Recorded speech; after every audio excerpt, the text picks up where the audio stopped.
Hello beautiful viewers and a warm welcome to your favorite GTUCCU program, where members give testimony of their experience with the Gambia's biggest and most vibrant credit union, GTUCCU. We are still in Basse in Region 6 and particularly in Koba, Kunda, Upper and Senior Secondary School. With me is a teacher, and he has been able to build and own a fully furnished compound with the intervention of GTUCCU. But before we come to that, let's welcome him to the show. Mr. Jallo, welcome to your own show. Thank you very much, madam. Nice to have you. Okay, so tell us, when did you join GTUCCU? GTUCCU, I joined GTUCCU in 2011, which is about 13 years ago. Yes. Okay. We offer a variety of products and services which are made available to all of our members. But can you tell us which of our products or services have you benefited from? I think, to be specific, I have benefited from all of them, because the normal loan services, I will always get it whenever I apply. And most importantly, there was a particular year when I went to GTU, because then I have started constructing molding bricks, trying to erect a building, 6 bedrooms, room and parlor, 6 rooms. I went up to a particular place, I was stuck, could not continue.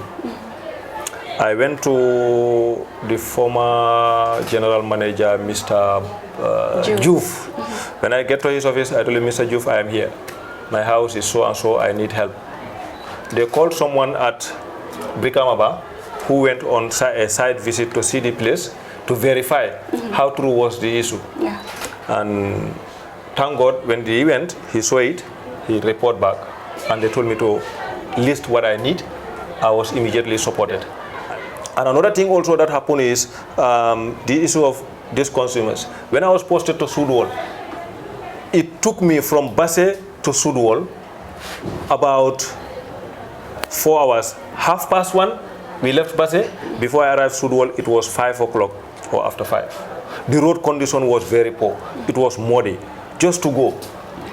But when I arrived in September, October, I was lucky to apply for a consumer motor bicycle, and I was given. And I was using this motorcycle to travel, to do all my school errands, personal errands, and school errands also as well. Even individual teachers who has problems, we were using this. So I think GTU has done a lot on that part in my family. Getting a building where I can secure my family, maintain them, feed them, clothe them, do some other necessary support that I can give them, is definitely an added advantage. It has definitely did a lot for me. And it has also added my integrity in the community.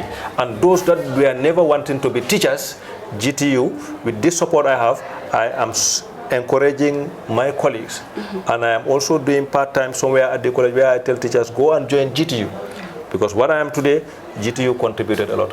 And maybe by the end of the show, we can even tell GTU to change their name. Instead of saying Gambia Teachers Union also, we can call them maybe ECOMIC. They are peacekeeping mission in the country and beyond. People are getting health support from GTU. People are getting feeding problems. Marriages are having problems, and GTU is intervening. We have legal court cases somewhere. We have accidents. We have even tuition fee, and it is in secret. Yeah. And that's the nicest thing of GTU so far. We will go there with all our health problems, expose ourselves to them, like the doctors and the nurses we meet at the hospital. They are beyond these people. They will keep us in secret and support us and make sure that our problems are solved, and then we take care of all these issues and make sure that everything goes as we wish. And on that note, I definitely am very grateful to GTU and all the other people that are helping GTU to go ahead. When I go to the bank, they tell me that you are not qualified. In fact, your amount of money you have is not sufficient to guarantee you. I have never taken overdraft from 2023 Standard Chartered I joined. Never taken overdraft, never taken loan, because I'm not qualified. All right? And there is always a very strict, or in fact, I can say, protocols that you follow, and I'll not be patient enough to wait for that. So, when emergencies are declared, rights are suspended. And for you at GTU, we have emergency, we get to you. You forget about all the protocols you attend to. This is why I say you are peacekeeping missions. On time. And we don't even go to the office. Sometimes we call you, say, okay, look at it. If we can help you, we help you. And you help us and the money is transferred to us, I can go to Basse and receive it. When this office cannot approve it, it's beyond them. So we are finding it difficult. That is why since I started, I am with only one bank, this Standard Chartered. I've never taken a loan, I've never taken overdraft. But I'll go to GTU. I will tell them that I am not qualified, I'm not due. This means that I am not qualified to take a loan. I am not qualified to withdraw. I need help. I will not fill any official document to say that follow this process to go and do this.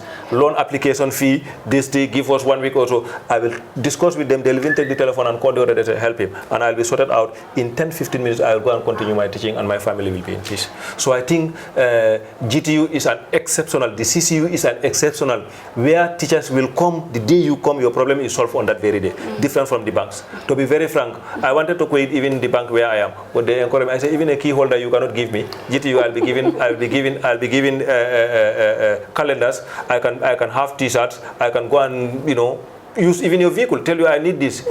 I applied for consumer, fridge, a freezer, Sonko and Manjang help. I got it. I said I don't know how to take it. I went to GTU, talked to one of the drivers. I said go to our chief driver. I said more or nada. Help me. I go to these people, let me withdraw $1,000 to transport this up to Bansang or Sololo. I cannot get it. But I want a vehicle to transport it from here to Westfield. They use their GTU vehicle to put the fridge on top and take it for me up to Buffer Zone instead of Westfield. I use these printers that we are going to Bansang. They transport it for me. Which bank will do this for me? No. None of the banks. Nobody. And I told one of your drivers, he said, talk to the chief driver. I said, chief driver, I am here. In fact, if I don't join GTU before you, you not join GTU. This is all for us. Please help. They put my materials on board and took it up to Buffer Zone, and I came. So I think for GTU, whatever we mention about GTU, the only thing I can tell them is they are peacemakers, peacekeeping mission. Yeah. They should be economic. Okay. Yes. Thank you so much. But before we end the interview, what final message do you have to share with our audience, especially those that are yet to join the family? It was going to be a very good move when I have them even on the ground, but I know this one also can equally reach them. Yeah. You see, I used to advise these young teachers. We have these young teachers that are coming into the field. They are not taking the teaching profession as their first priority. They are looking at the monetary aspect. What I want to tell these people, it is good to borrow, but let them save. They have a very good opportunity. When I qualified around 2002 onwards, we were in the teaching field for about 4 months up to December without salaries. And there was no double shift, hard shift, and so on. And these young teachers are very responsible at home, but they have their parents all leaving. I would advise them to start saving and build their homes. You can see at this generation we are blessed. Teachers at the age of 30 are applying for land. Some of our parents before, or other teachers, will work until they retire. They don't have homes. I don't want to mention departments here, but I saw another department in this region and other regions where people stay on campus. They work until they retire and they live in those places. When they retire, they have nowhere to go to. They always live in these places.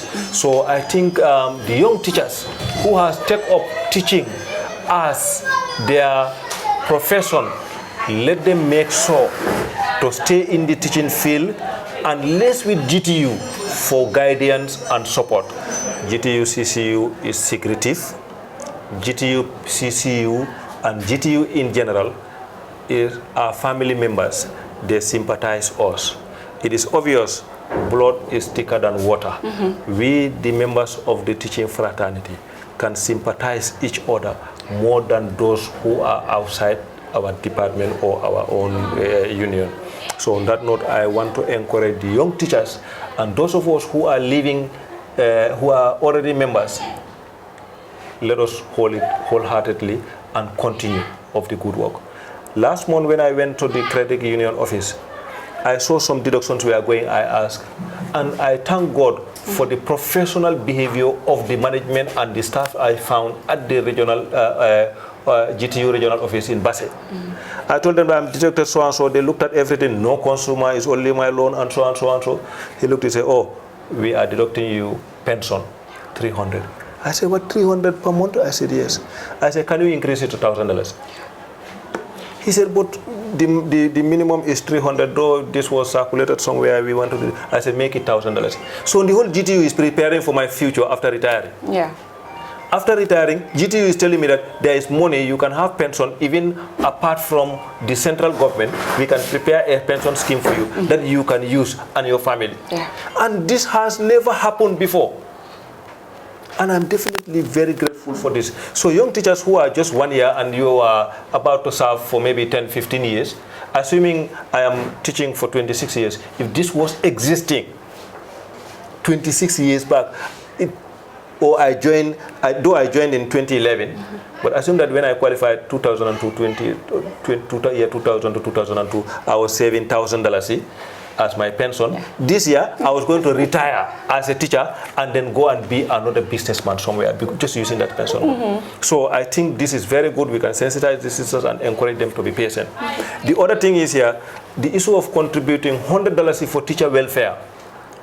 I will advise my colleague teachers, especially the young ones.